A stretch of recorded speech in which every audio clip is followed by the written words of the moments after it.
This is Deborah Johnson for Women at Halftime, and I'm passionate about helping women use their untapped skills, resources, and talents to create their ideal work and lifestyle, making a difference in their second half. Well, Joan, it is so great to have you here. Joan De Souza is here today with the B4B Think Tank. I am so excited about this interview because you are doing something just amazing. You started your own nonprofit. You were definitely at halftime of life. Right. And yeah. So it's great to meet you. I met you through a local chamber of commerce and just heard of all of the things that you were doing. And I think this really has a great message for people really all around our country, even our world, and helping others succeed. So we'll say it's great to have you here, Joan. Thank you for having me. I'm so excited. This is going to be a lot of fun. I enjoy talking to you, so I know this is going to be just like two girls having a conversation. We're going to have a good time. Yeah. Yeah, it's a good conversation. That's what right. This is. So, That's right. Well, why don't you tell a little bit about the mission of, actually, let's back up a little bit because I want to hear a little bit just in a short little synopsis of what your background was in business first before even starting the B4B. Right. So I used to work for the Los Angeles Times. I was the customer service manager for the circulation department. It was a call center, and then on the other side, it was account information. And so I had a department of 300, and I was there for many years and really enjoyed working there. And I was also part of the implementation of a huge computer program that they put in, and they needed somebody from the user part. So I had to work with the techie people and tell them what the users wanted because they're really good at designing things. And then they say, okay, bye. And if we don't know what we're doing with it. Yeah. So anyways, but it was great. I was there for 25 years and it was really, really great experience. Good. So you had a lot of that, direct customer experience and all of that. And of course, so with that background. So, well, how long has the B4B been in existence? So I started this 3 years ago.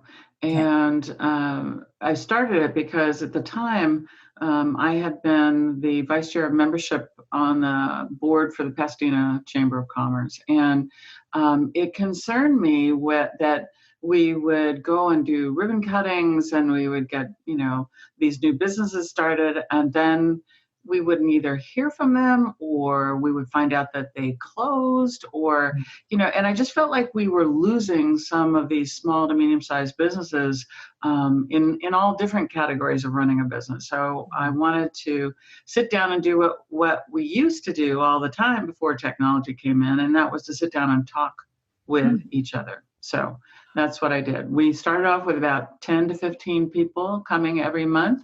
And now we have anywhere from 40 to 50. Last month we had 70. We just never know how many are going to show up. That's great. And it's very open. Anybody can come. Anybody can come. Yeah. That's great. And you usually hold it in the mornings. Is that correct? I do. Yeah. Again, with my managerial background, they can come anytime after 7, but I start sharp at 7:30. Oh, I love that. We finish at 8:45. So it's a tight schedule, and you have to raise your hand if you have a suggestion. The format is we put whoever is has a concern with their business, they are put in what we call the hot seat. So, and I just highly recommend that people come to see what we do because I can explain it. I get excited about it, but until you come, because then you get the understanding of what we're doing. Right. Definitely, just to experience it. Yeah. So, now, so that was part of your passion that you just saw some of these businesses, they were closing or you never heard from them again. Now, you've got some things in your background that even made you want to do something like this, as well as far as nonprofit. Well, I think where that came from was actually my dad. My dad worked for nonprofits, and I just found that, whenever, and his last career was an administrator of a hospital in San Francisco, And whenever there was a problem or an issue, he would sit down with his friends and they would work it out. And I just thought that this was an opportunity for people to come together. And it's great to communicate on the phone. I understand technology, but it really has made a difference to have people come in a room and actually talk to each other and exchange ideas. So it was just really important to me to see, because I'd come from corporate America, but then being a part of a chamber, that's where you see small, medium-sized businesses. Yes. And those are the people that really, really need our help. Yeah. And as you look at these businesses, I mean, now if you've had this like 3 years, I mean, that's a good amount of time. Seeing different businesses, because you have what you explained to me was that you have them sometimes and you have them come back. Correct. With, you give them, what do? You give them projects to work on. So they usually, the way that it works is I sit down with the person and I interview them and I find out what it is that they need help with. And it doesn't have to be a closure. It can be just something that they want to reinvent, or they want to go to the next level of success. And then the actual hot seat occurs. That's the fourth Wednesday of every month where they come. And then I do a post interview. And what I've realized with that is I'm bringing resources together to actually help these people, because they understand in my interview process that if they're going to move forward and look for help, then at some point they're going to have to pay for this help, because our process is free. So you bring 50 people together and you're getting 50 people's life experiences to help you for free. And you're not being charged to be in the hot seat either. And but they need to understand that at some point they're probably going to have to pay. But I've been able to work with these resources, and they've actually come up with different ideas so that it's not a culture shock to the small to medium-sized business when they're told, okay, we're going to help you with your social media, but it's going to cost this. Yeah, like 10,000 a month or something. Yeah. It's worked out really, really well. So, it's interesting. Let me explain just briefly the life experience comment. So, the person, I always use the second business we helped as an example. So, he is a catering chef, and he was looking for marketing ideas. Well, our son is a chef. So I turned to him and I said, so you're looking for marketing ideas. Where is your chef jacket? Why aren't you wearing your chef jacket? He said, my chef jacket. I said, that's your marketing tool, but it needs to be embroidered with your name, the name of your company. And then when you go in the store or wherever you are, people are going to say, chef, what should I make for dinner? Or chef, can I hire you? So I opened it up to the room, and this man who we know as the co-owner of City Center, he raised his hand. We thought he's a web designer. We thought he was going to give an idea about his website. And so when I called on him, he said, well, you all know me as Ron Penner, the web designer. What you don't know is that I've been a catering chef for 30 years. Wow. And that's what we get at these meetings. It's just amazing what people will tell us. And we've known these people a lot of times for years and never knew that. I never knew that about Ron. So, so he was able to really help this young man, really move forward with some really great ideas. Oh, that's fun. And how do you feel like that now has helped the chef? Has his business grown? It has. And it's so funny because we saw each other, I think 2 weeks later, and he came running right up to me because he had his jacket on. He had his chef jacket on. He hadn't had a chance to get it embroidered at that point. But then the next time we met, it was fully embroidered and he was wearing it on a regular basis. And yes, his business has grown. He's done really, really well. So, the ideas that come from the crowd, they write them down because they're not allowed to talk when they're being given suggestions, because there's this great quote that we tend to listen to reply and we're not listening. We need to listen to learn. So I don't let them speak for 2 15-minute periods. They have to take in all these suggestions. Now, some will work and some won't, and that's okay. We're not here to please anybody. We're here to help. So, there may be a suggestion that the person will think, well, I'm not sure if I can do that now. We'll say, don't say no, just say not now.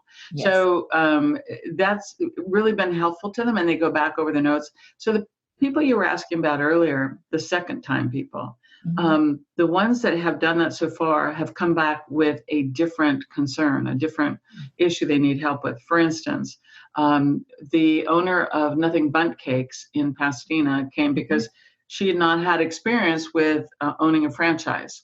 So we helped her with that. And then just recently, and she was my first, so that was for 3 years ago. And she just came back a few months ago because she was given the opportunity to open a second location. So now she needed help with, how do I manage this shop just like I do? Because she wasn't going to be able to be in two places at once. So that's what she came for. Another person who came is with the Foundation for Living Beauty, the executive director. And she came the first time because it was a new position. So she had questions about how does she get the foundation established in Pasadena? How do we get people to know who they are, what they do? And then the second time was when she created a new working board of directors, and she needed help with how to make that work. So, yeah, it's kind of different depending on what the business is and what they're looking for help for. Wow. Yeah. I'm going to just do a little rabbit trail from here. As you are interviewing and coming back to some of these people, how much time is this taking for you putting into this? Because this is a lot of work and a lot of effort in contacting and lining people up and all of that. So actually, it's interesting. I've not had to look for one person to be in the hot seat. They've all come to me. And from the actually coming to the B4B, they come and they see how it works, and then they come up, and some of them are a little timid. They go, I think I might want to be in the hot seat, but I'm not sure. Because a little pressure. because I'm exposed to all these people. Anyway, so there a lot of that happens actually at the meetings. But then, the interview that I do, it'll take anywhere from 1 to 2 hours, depending on how much they want to talk and figure out where they're going with this. The actual meeting is 1 hour and 15 minutes, and then the post interview, it takes about 1 hour to 2 hours, again, depending on how many resources I bring to the table, for them to talk to. So you do the first interview, just you and the company, and the post is with you and right. If I can talk to, and I do talk to the individual first to kind of get some ideas of, from the meeting, what was it that you needed? Because I let them know when they come, because they come back the following month and they tell us how we help them. But we've added a different little way for them to think about it. They can either do that, or they can ask for 5 more minutes of suggestions.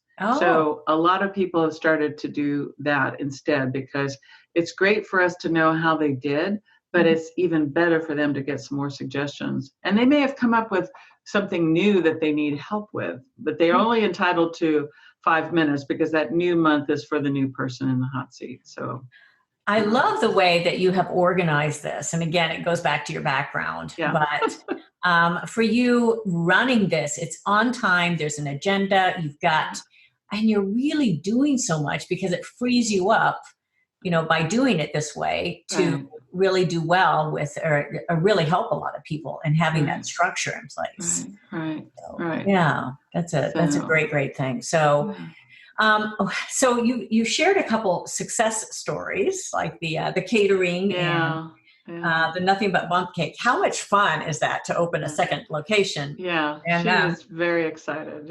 Yeah, but scary at the same time, because when you have control of it, you have to let go a little bit. And and it's hard. So. Yes, I know. I get a little control freak on my own things too. So it'll definitely. And working with a board like the Foundation of Living Beauty, that was wonderful. So are there what are some of the examples, if you have a couple, of people that didn't end up being helped, and why? Or they didn't do as much as they could? I don't want to sound like we're boasting, but I have to say, I've not heard one person say we didn't help them in one way or another. And I'll give you an example. So there was this young lady who came, and she makes Madeline cookies. Oh, yes. Okay. Okay. So she came and she actually brought samples. They were delicious. She is a young lady. She was working as a kindergarten teacher, and she was so excited. And she told us about the product, and that she was putting it out there to the teachers and the parents. And now she really wanted to make a business out of it. So we started in with ideas for her, and some of them, I think she started to realize, maybe this isn't a business. And the final question to her that made her secure that thought was, we had a caterer there, and he asked her how many, because she was cooking at home, she was baking from home. So how many dozen cookies can you make in a day? And she said, I want to say she said something like 6 to 7 dozen. Oh, wow. And his caterer said, well, for one of my events, I would need 200 dozen. And she just kind of sat there and said, oh, okay. So when we talked later on, she realized, she said, I really love doing this, but I think that made me realize this truly isn't a business yet. So she's gone on and she's still making them, because I get notes from her at Christmas time, and she'll, put an offer out there to all the people that came to her B for B. But she's gone on to do other things that she realized just from coming to the think tank, that there were other opportunities for her, and that she'll continue to bake the cookies, but it's not quite a business yet. And I think it's the same way with a couple other people that have been in the hot seat. Some people, there was a man who was in the hot seat, and he said he got a lot of great ideas, wasn't sure if he was going to be able to use all of them, but he loved the experience because of the fact that people were actually communicating with each other. My favorite was, there was a millennial who came to our meeting, and we get more and more of them each time. Oh, interesting. He himself took 6 pages of notes for his own business. And that's what you see happen. If you look out amongst the crowd, there are so many people taking notes for their own use, because most of the time, whatever the concern is probably what a lot of people have a concern for. Anyways, he came up to me at the end. His eyes were like saucers. He just said, oh my gosh, I learned so much today. He says, you people are talking to each other. Wow. like we had invented something new, Yeah. And he came back several times. He really, enjoyed it. It was a new experience for him. So I thought that was great as well. We also had a woman who works with clients who have ADD, ADHD. And she was very successful in the Boston area, but moved out to California and was looking for ways to, set her sights on working with people out on the West Coast, because West Coast and East Coast do business differently. Yes. So she said somebody had suggested to her that she meet with counselors at schools or colleges. And she thought that was a great idea. But at the end of the meeting, these 2 young people came up to us, and they said they were too shy to ask a question, but they had an idea for her. And we said, okay, so what is it? And they said, well, it's a great idea that you go to counselors and you give them the brochures and talk to them. But the brochures are going to stay in their office. They're not going to make it to the student. So what we would like to suggest is, we belong to 3 student groups, and we want you to come speak to those groups. Wow. So that's the other thing, is that you don't know what's going to come from these meetings, because there's the life experiences. It's not just what you do for, to make money or to take care of your family. This is a life experience that has happened that they've seen work. So that was a huge help to the woman that was in the hot seat. So, and I can see how establishing a relationship was so important. I mean, that's a great business principle as well. And I've worked so many years in the music area, and now even in speaking. It's referrals. It's someone sees you, or someone meets you and go, oh, I can help them, or I can, they need to be here with my group, speak at my school group. Right. Because of, what a great value that is. I think that's very exciting that happened. How fun. So And I love it that you would have, millennials get a kind of a bad rap these days. They do. I They love do. them, and they're just great, So, but to come and learn and have that sort of attitude, I think a lot of them really do. They really want to learn. They do. Yeah. If everything's put in a way that they can learn, they're not lectured to. And this is experience stuff. This is real stuff. This is authentic stuff. That's really authentic. It's not put on our authentic. People try the authenticity stuff, and it's like, okay, we don't need to see you in your bathroom. So you just want to hear about life, right? And I think it's a good experience for them too, as you were saying, to be able to be in a setting where there's all generations, all backgrounds, and they can see that we're all talking to each other. And we don't have to agree. We're just putting suggestions out there. And then the person who needs the suggestions decides how to use them. But they themselves could use a suggestion. Maybe the person in the hot seat doesn't need one of the suggestions, but they do. And they write it down and they move forward with it for their own business. So. And what you have done, Joan, I love too, is you have created a safe environment.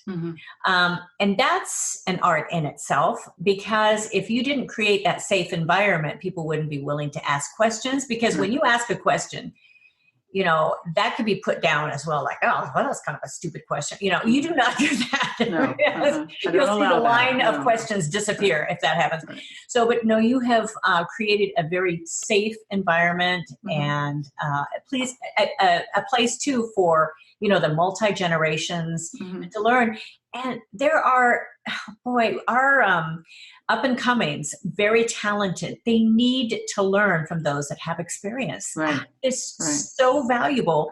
Right. And we learn from them too, which is really exciting, because I think that they also get the bad reputation that, it's all, they're not going to listen. They're going to do it their way. And we haven't experienced that. I think that it's really good that we learn from them as well. That's really, really exciting. So now, do you see possibilities of other movements or other this type of group starting in different areas around the country? That's my plan. So I'm going to take, I'm actually working with a consultant now that's going to help me work on the funding towards the nonprofit so that we can offer it in different areas locally to start with, and then moving forward. Now, I won't replicate myself 50 times to go to 50 states, but I will get, people that are interested that have to have the same mindset that I do, and we'll get them started in different areas, different states. Because, I was watching Shark Tank one night, and one of them said, that 85% of this country is made up of small to medium-sized businesses. Of course, it is. And if we let them fail, then the economy fails. Yeah. So we have to get people talking to each other again. And once we do that, then we'll be successful. It's really exciting to me that you would have a plan to do that. And but basically, you will be managing again. Yes, I will. Overseeing, making sure they start their meetings on time. That's right. And have a good structure and are equipped to create a safe environment and an area that they can feel free to talk to each other. I think that's just fabulous, wonderful. Yes, the backbone of our country, it is on those small businesses, and so many fail every single year. Usually, it's after.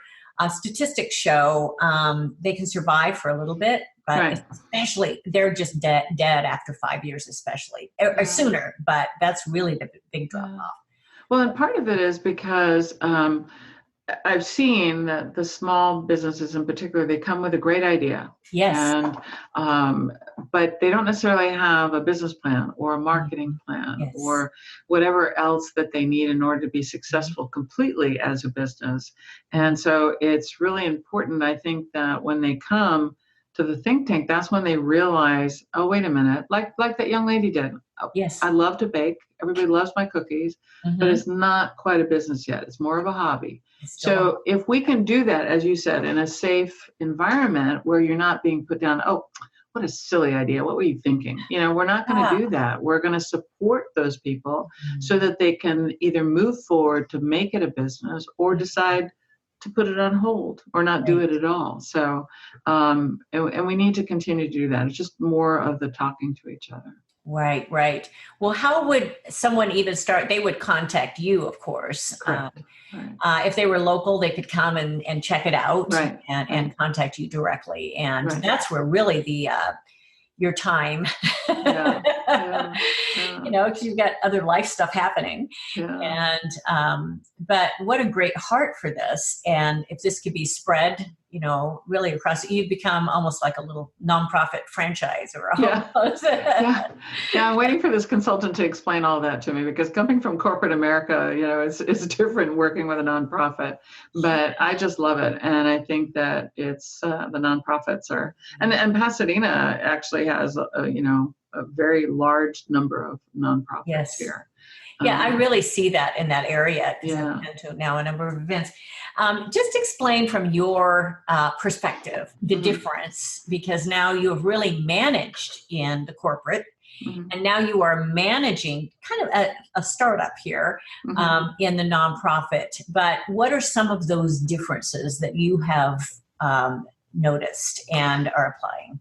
Well, I think a corporate has a very strict structure, always has, and there's rules that you follow. But as the executive director of a corporate or corporation, I make the decisions, you know. Okay. And with a nonprofit, which is a good thing, I have a board who is very knowledgeable in several different areas, including running a nonprofit. And so they help me with the decisions that I make, you know, moving forward, again, to continually always help a community, and corporate doesn't always do that part. So I just find that they're really there to help either a community or an event or an idea, and there's no thought of making trillions of dollars, because that's not what you're going to do in the nonprofit world.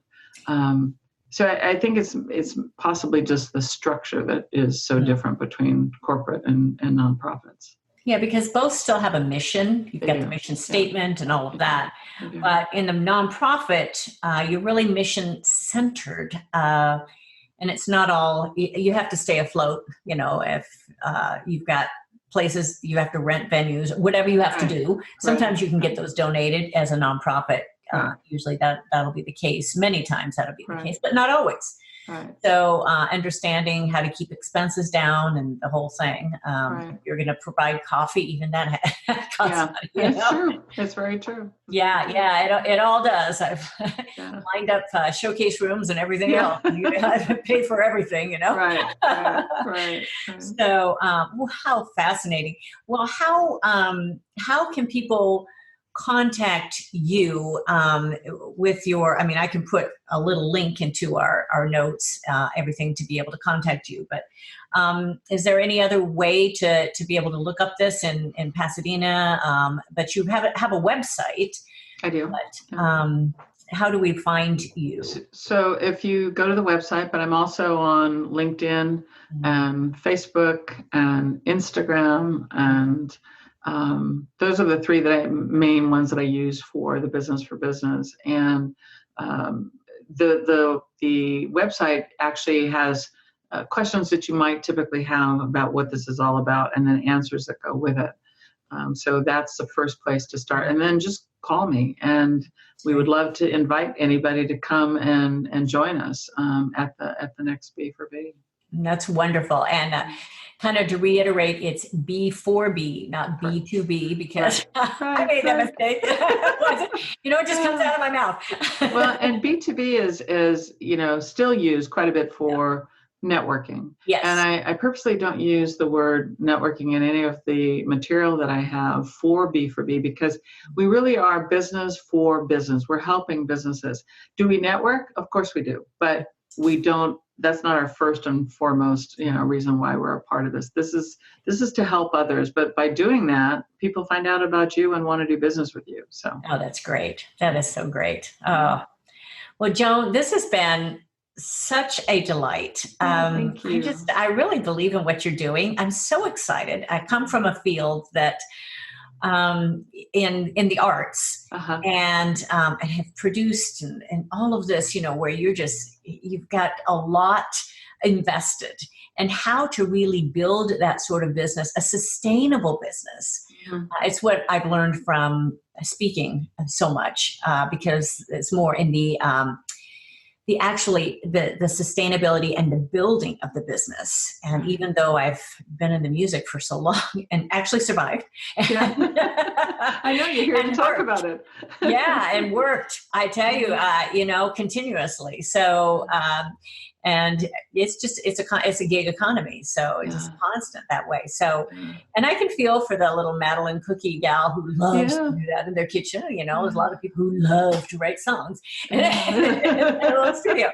It's the same sort of principle, but how do you develop that into a business? Right. And, that's, it's always, you have to be very creative, and really, I love it that you are getting people to actually talk to each other. Right. Wow, what a concept. So, and it doesn't stop at the meeting. I've found, the majority of the people reach out to me several times after they've come, but the other people as well, they're reaching out to them, and they're continuing the conversation with them. And that's the other step too, that we have to move forward, that it just doesn't stop at 8:45 on that particular Wednesday. It continues to move forward. And that's where most of the people grow anyway, in any sort of program. It is the follow through. It's the accountability. Because if we, in my training as well, and I've taught since the age of 13. That's what I used to do with the, here, the little dog. It's okay. It's all right. It's just fun. This is real life. Yeah. So, but we have how important it is. I've told some of my students throughout the years, and I don't do a lot of private teaching anymore, but I've told them, you come to me every week for accountability. I'm going to hold you to this. And they've been extremely successful because of that. Right. If they didn't have that accountability, if I didn't have that accountability in my studies, when I was studying seriously classical and competing constantly, there was a lot of accountability, and I had to make decisions, whether I was going to continue, which I did, but that accountability and a safe environment with the accountability and the care and follow up with people. What a wonderful gift that you are giving. Yeah. So you're doing great things too. So I appreciate you, wanting to interview me about this, because it's very important that people that you surround yourself with will be able to hear about it. That's it's a wonderful concept. And there are many people at the halftime of their life that they want to do something else, and they'd really like to do something in the nonprofit and give back. Yeah, and give back. It's definitely so. Joan, this has been just an absolute pleasure. Thank you again for being on today, talking about the B4B. Yeah. And what a delight. And I'm real excited for our listeners to be able to hear what you have to say and to spread the news a little bit. So thanks again. Thank you very much. You want to make sure you join us next week, where I will be talking about making time and space for you with music and art. This is a subject dear to my heart because I grew up with so much music and so much art. My mother did a lot of painting and Leandro figurines, and very, very talented. And many put this aside for many, many years. And maybe they used to play an instrument, and now they want to be able to pick it up again. And they're a little nervous or don't feel like they can ever be successful again. But I want to encourage you in this area. So make sure you join me next week. It'll be a great, great episode. So again, this is Deborah Johnson with goalsforyourlife.com and womenathalftime.com. And I will see you next time. Thank you for joining us on Women at Halftime. Visit goalsforyourlife.com or womenathalftime.com for many more resources, downloads, and programs, or to get in touch with me. I'd love it if you leave me a review and tell your friends. So until next time, this is Deborah Johnson, signing off.